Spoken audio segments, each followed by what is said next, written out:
You're here because you're a donor. You have a fund with us. You've set up a designated fund, perhaps, that's to benefit a particular nonprofit, and you want to make sure that they have adequate support out of the funds that you've entrusted with us. You have an agency fund where your organization has entrusted your endowment to us for management, and you have future plans to donate to us. So we do this kind of an investment report every once in a while, and particularly when there's been a huge move in the market, which causes concern for everyone. So with that, I'm going to turn it over to Tim O'Donnell, Senior VP at calling in from Indianapolis. And Gur, can you do a screen share? And I think I can handle it on my end. Can do that. Hello, Tim. Hello, hello. Well, thank you all for joining. Wanted to give a kind of a rundown of what's taking place in the overall market. And I think a lot of us sort of intuitively know what's going on. I mean, we're all here on a Zoom conference versus in person, so certainly we know. And we're in uncharted waters in that regard, right? I mean, 99+% of the population of the world has never experienced anything like this. And we're getting through sort of as we can. And I think it's important, as Carrie mentioned, that we share with you what the foundation is doing in response to this and what other foundations are doing in response to this, and sort of what we see going on and what we see kind of going forward. So I have a presentation, and don't I always have presentations, but let's, okay, can everyone see that presentation then? Mm-hmm. Okay, so again, it shouldn't come as any surprise that the global markets and the economies witnessed unprecedented volatility. February, March, and even April, right? April was the good kind of volatility where the markets moved up pretty meaningfully. And during this whole sell-off, what the foundation did, and it really should be applauded for this, the foundation and staff and the committee, in keeping a long-term focus on what this actually means and are there opportunities, right? And when you have volatility like this, opportunities present themselves. And when you do, you want to take advantage, and that's exactly what the foundation did. And we'll get into that in a bit. Now, while the markets seem to have stabilized, they hit their low on March 23rd. And we don't see necessarily a revisit of those lows, but there's still going to be a healthy amount of volatility and a healthy amount of challenges going forward, and we'll respond to those in due course. But also, I wanted to share with you not just some market data, but also what some other community foundations are up to. And so the first slide that you see here, it's from the Community Foundation Research and Training Institute, and they've just released their survey of 126 community foundations. And this first slide really kind of talks about what foundations are doing in terms of providing aid to the community. And you know, the Community Foundation is here, to no surprise, specifically to support the community in times of need. And this is absolutely a time of need. So you see 82% of all community foundations have created a fund, you know, providing grants of support of some sort in response to the pandemic. 98% of all community foundations have made a grant to deal with the response locally, be it through donor advised funds, unrestricted relief funds, field of interest, what have you. But virtually all community foundations have responded to this and responded to it correctly. But then also there's some data about what's going on with community foundations as organizations. And so 96% of all community foundations have closed their offices. And the community foundation, generally speaking, has followed suit. 84% of community foundations expect their next meeting to be on time and conduct the meeting, but do it similar to what we're doing here on Zoom. And once again, Blue Mountain Community Foundation is no different. Earlier this week, as scheduled, we had our investment committee meeting, and we talked about the same things that we always talk about, but we talked about it via Zoom versus in person. So I wasn't able to go grab breakfast at the Maple counter after the meeting. 66% of foundations have applied for the PPP relief. And what's rather surprising about this is that it's only 2/3. I would have expected to actually have been even more. Virtually all of my community foundation clients have applied for some sort of PPP relief, either in the first round or in the second round. I also wanted to provide a little bit of market data. And again, much of this we probably already know, at least intuitively, but put in graphical format, it really draws attention to just how unique these times are. Case in point, this is new jobless claims. This is the month of March. This is the month of April. And when May jobless claims come through, you can expect to see it somewhere in this area as well. But to put it in perspective, this was the Great Recession. Virtually every job created throughout this entire time period since the Great Recession was taken out in 45 days. 36.5 million new jobless claims. We're talking mid to high teens unemployment rate. And this is Great Depression type levels. The one optimistic note is that this was intentional. We sort of induced a coma, if you will, of the marketplace. And once we release the coma, you'll see the jobless claims come back down. But the damage has been done. It will take some time to recover. But again, there have been opportunities along the way. This is monthly U.S. oil production. And you can see starting kind of in the fracking boom up to where we are now, roughly 200% increase in monthly oil production by the U.S., coupled with an 81% decline. And a lot of this, I don't know if many of you were paying attention to the price of oil back in March and into early April, but there was a time where a futures contract for oil went negative, because futures contracts are, you're taking physical delivery of the oil at the time of maturity, meaning if you own a March contract at the end of March, you have to take physical delivery of the oil. And in this case, you take delivery of the oil in Cushing, Oklahoma. And in Cushing, Oklahoma, there was literally no place to store the oil. And in normal times, you could run a tanker that stores 2 million barrels of oil, and it would cost you about $25,000 a month. Now, if you can find one, it's $150,000 a month. And because futures contracts take into account the cost of storage of the oil, the cost to store it was more than the price of the oil itself. Meaning if you held a contract, you had to pay someone to take the oil off your hands. And again, we are in an unprecedented time period where we have significant amount of supply. While production has slowed here in the United States, it continues. But we also have the pressure, at least we did have the pressure for the bulk of this time period, from places like Saudi Arabia, from Russia, and where in the United States, it takes something on the order of about $40 a barrel for many rigs to be profitable. In Saudi Arabia, they can do it for $4 a barrel. So the continuation of pumping certainly led to this massive decline in the price of oil. We have seen some rebound, but the volatility is massive in the energy sector. This is total airline travel. On any given day in a normal period, you should see something on the order of 2 to 2.5 million people flying on any given day. When the stay-at-home orders started to come through, you saw a 95% decline in air travel. To put that in perspective, there were more people flying when Howard Hughes on TWA than were flying in the month of March and April. This is durable goods. So washing machines, long lived types of assets. You can see this massive decline in the durable goods orders, and it will likely continue. This is through April. May will probably be the same thing. Retail sales. And then once again, you can see this massive decline in retail sales. But this also does include online sales. And so in the absence of online sales, this number would be even worse. This is new housing starts. And between these two little vertical lines equates for a 22% decline in new housing starts. So anything real estate focused, anything involving mortgages, mortgage-backed securities, all of which struggled mightily during the short time period. This is volatility, or the VIX, and it's just an indication of just how volatile the markets are.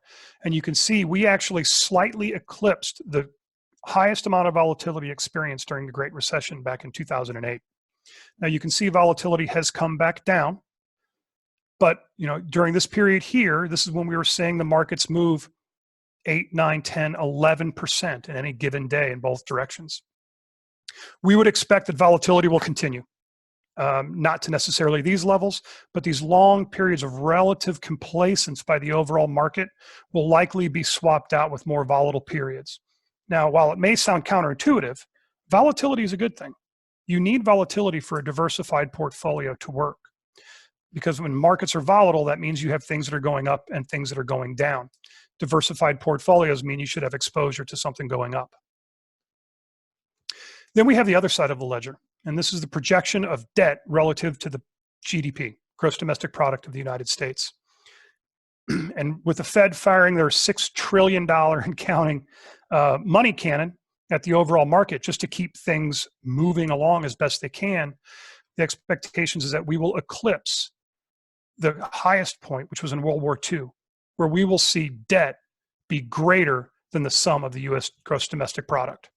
So while we are not addressing this issue as an economy right now, there will be a time when the market stabilizes, when things go back to somewhat of a normal base, that we're going to have to address the significant amount of debt in the overall market. And going into this period, we were at a relatively elevated level to begin with. What this results in is you can see the asset class returns. This is as of March 31st when the clock stopped. And you can see the numbers are fairly bleak. The S&P 500 down 19.6% in the quarter. You can see emerging market stocks down 24%, real estate down 23%, oil and energy related investments down 57% in the month, or in the quarter for the first quarter for 2020. You can see there was actually some areas of positive return. Say this is the Barclays aggregate, which is a bond index. But even with the bond market, treasuries, cash were really the only areas of the overall bond market that did well. Anything credit related, corporate bonds, mortgage related, asset backed type bonds, all of those struggled as well. So there was really very little room to hide. Now, as I mentioned, the Community Foundation, what they didn't do is what a lot of investors wanted to do, which was significantly ratchet down risk, increase their bond exposure, decrease their stock exposure, perhaps raise cash, get conservative to protect their returns. Had they done that, you would have lost what ended up being a 9.1% gain by the foundation in the month of April. So this is as of April 30th. This is the last 90 days of down 12.8%. This is with a 9+% return to the good in the month of April. And you can see the returns for Baker Boyer, the SRI pool, which is socially responsible investment pool, and at Edward Jones, with the total reaching roughly $41.2 or $42 million, 41.968. To put that in perspective, you'll see another slide. This is a meaningful appreciation from where the portfolio was just 30 days prior. In terms of the asset allocation of the portfolio, again, the emphasis is on diversification. Roughly 2/3 of the portfolio is stocks. Why? Well, because stocks long-term are where we think the greatest amount of growth is going to be in the overall market. And if we have to achieve a rate of return that equates to spending and inflation and expenses, we have to take stock risk. But there's a very large amount of diversification within this 2/3 pie. We also have roughly 12% in bonds, and this is by design. Roughly 2 years ago, a year and a half ago, the Community Foundation reduced their overall bond allocation. And the reason being is that long-term, they believed then and believe still today that bonds are not going to be able to deliver a rate of return that is large enough to have a meaningful allocation to them. Now, again, bonds worked in a period like in February and March when there was this rush to safety, where rate of return wasn't really what was driving investor sentiment, but protection of capital. In periods like this, bonds work. In a normalized market long-term, we don't think that bonds will deliver a meaningful rate of return. They have a place in the portfolio, absolutely, but they cannot be an enormous portion of the overall portfolio just due to the lack of return. What we've done is added diversifying strategies to 15%. Diversifying strategies, these are, in this case, publicly traded. So these are mutual funds that have hedge fund-like type of returns.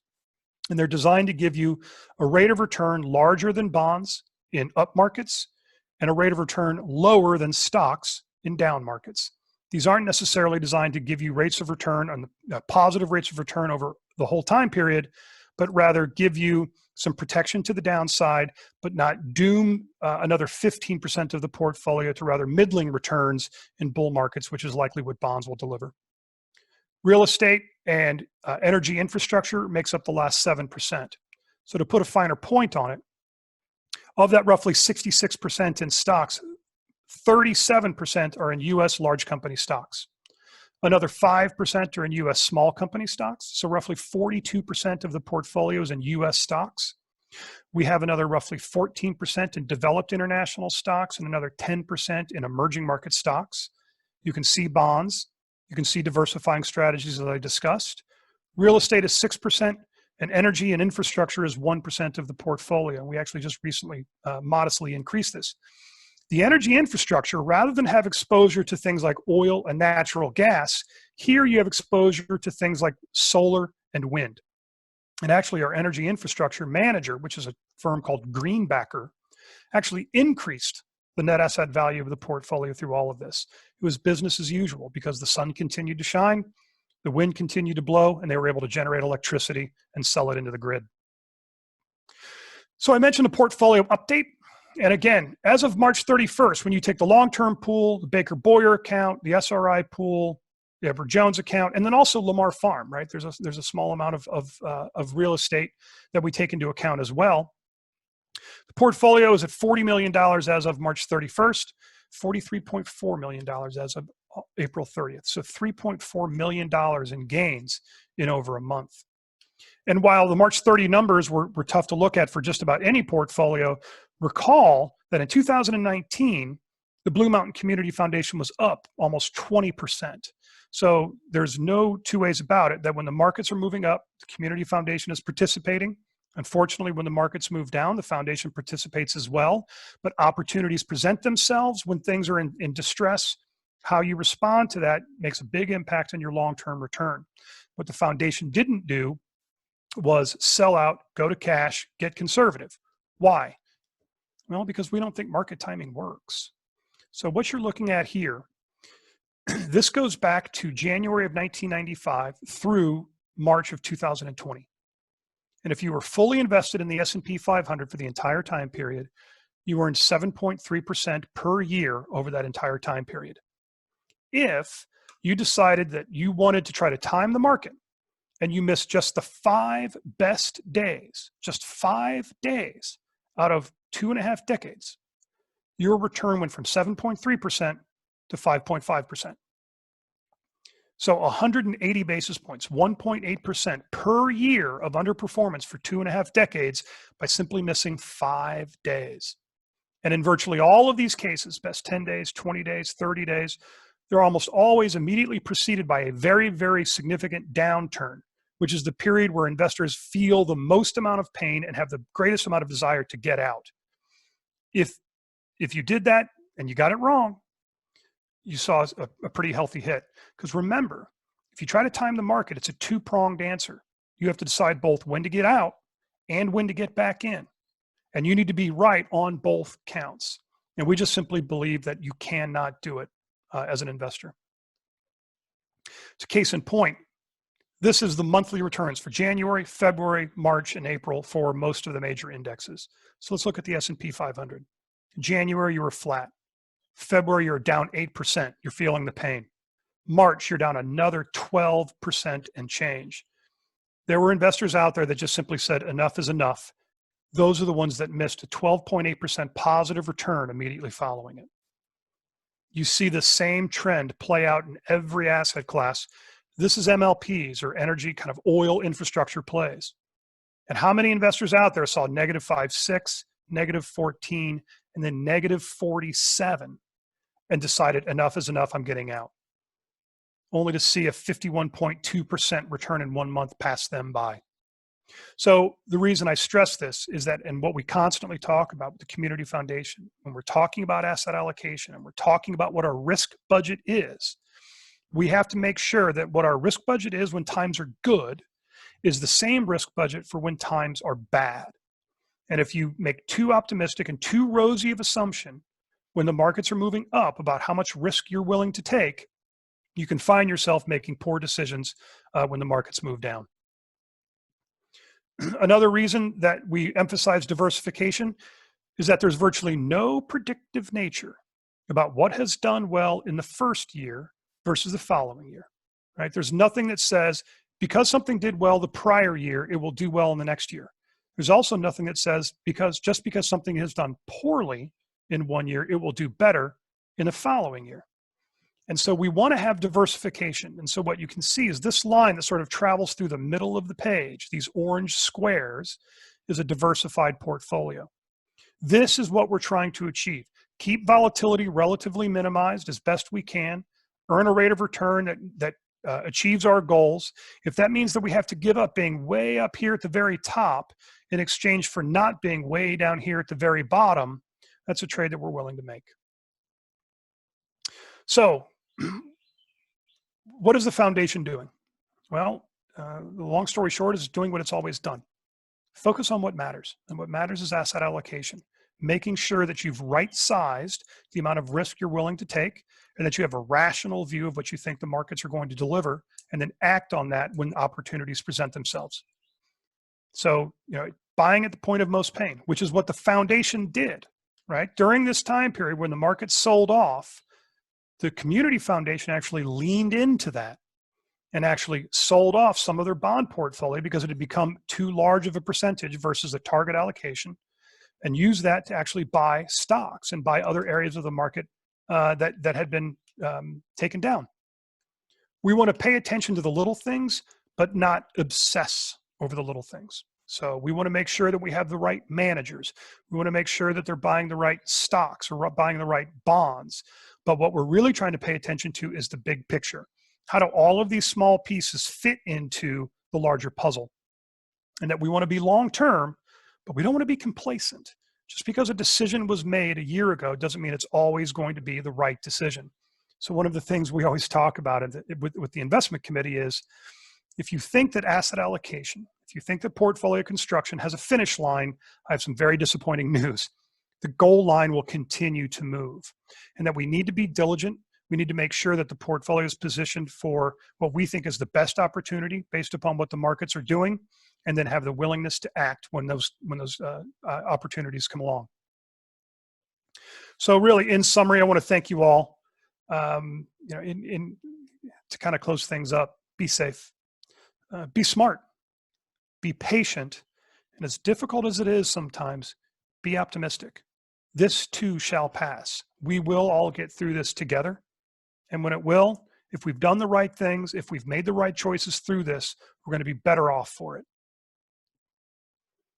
And with that, I'll pause and answer any questions there may very well be. So for questions, we can do one of two ways. If anybody has questions and you have your video on, you can raise your hand, literally.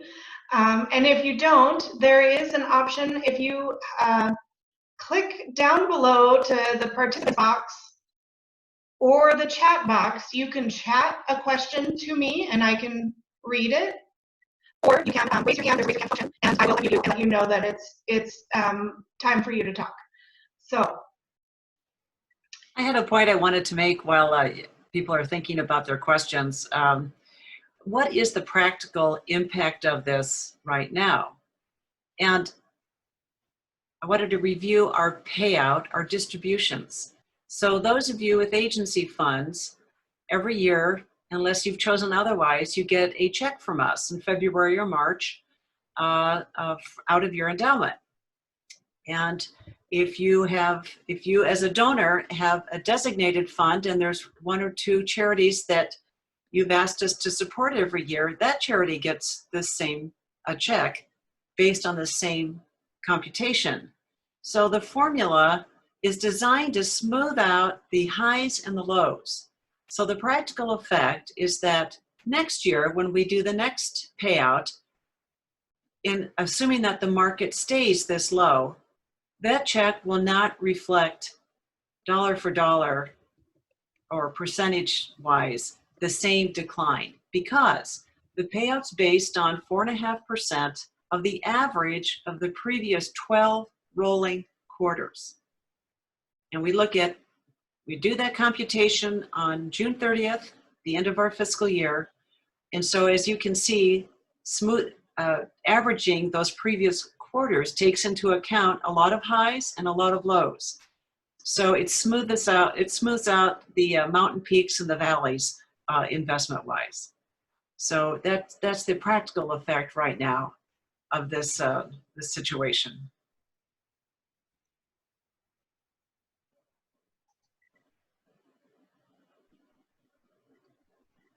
Go ahead, Jenny. So this is for Tim. I'm curious, is China still buying treasuries? Yes. And is the entire amount of debt that we're taking on as a nation, is it being funded by selling treasuries or not all of it? You were actually breaking up. Ask the question one more time. I apologize. Oh, I'm sorry. So the entire amount of the debt that the nation's taking on, is it being entirely funded through treasuries? Yeah, it's actually the Treasury Department buying U.S. treasuries and putting them on their books to put Okay. cash into the market. Interesting. And I'm assuming you're thinking interest rates are going to go down because you're pulling out of the, or staying low since you're pulling out of the bond market. Yeah, I mean, we think that once things stabilize and the markets resume back some sort of normal, whatever the new normal is, that we will actually probably be facing rising rates. And so we will address the bond portfolio in due course for that. But right now, we have bigger concerns. Sure. Okay.